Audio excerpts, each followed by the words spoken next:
It was always a big day of celebration in the seminaries. Father Michael would testify to. We always had a wonderful liturgy, and it was no classes, and had a great banquet every day, every year on the feast of St. Charles Borromeo. And so it's a great feast for our priests and seminarians.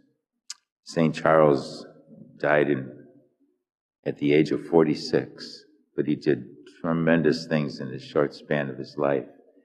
He was born near Lake Maggiore in Italy.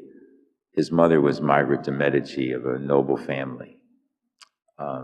He studied, and his Pope, the future Pope Pius IV, was Margaret de' Medici's brother. And so that would have made the Pope the uncle of St. Charles. And at the age of 21, he was made a cardinal. I've used it in homilies at funerals where St. Charles said that when he was made a cardinal, so that it wouldn't go to his head, he had an artist come and paint the picture of death on the wall of his bedroom.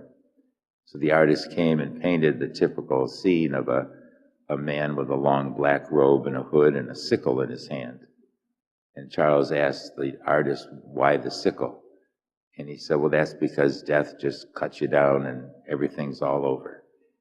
Charles said, I don't believe that. He said, I want you to paint out the sickle and put in a golden key. Because he said, I think at death, the Lord gives us the golden key to the gates of heaven. And that's what I want to remember. It's a good thought.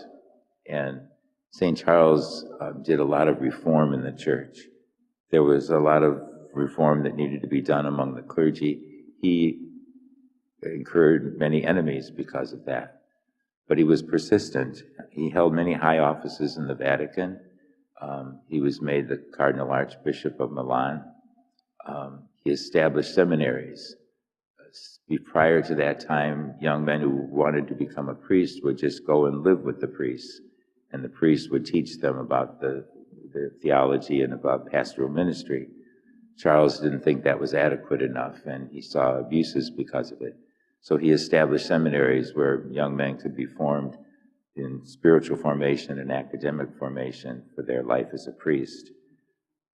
During his time, the Great Plague broke out in Italy, and he established hospitals and infirmaries to take care of those who were sick, and he himself went and ministered to many of the sick. He not only did that, but he had masses celebrated in the public squares so that people would come and receive the Eucharist and be anointed.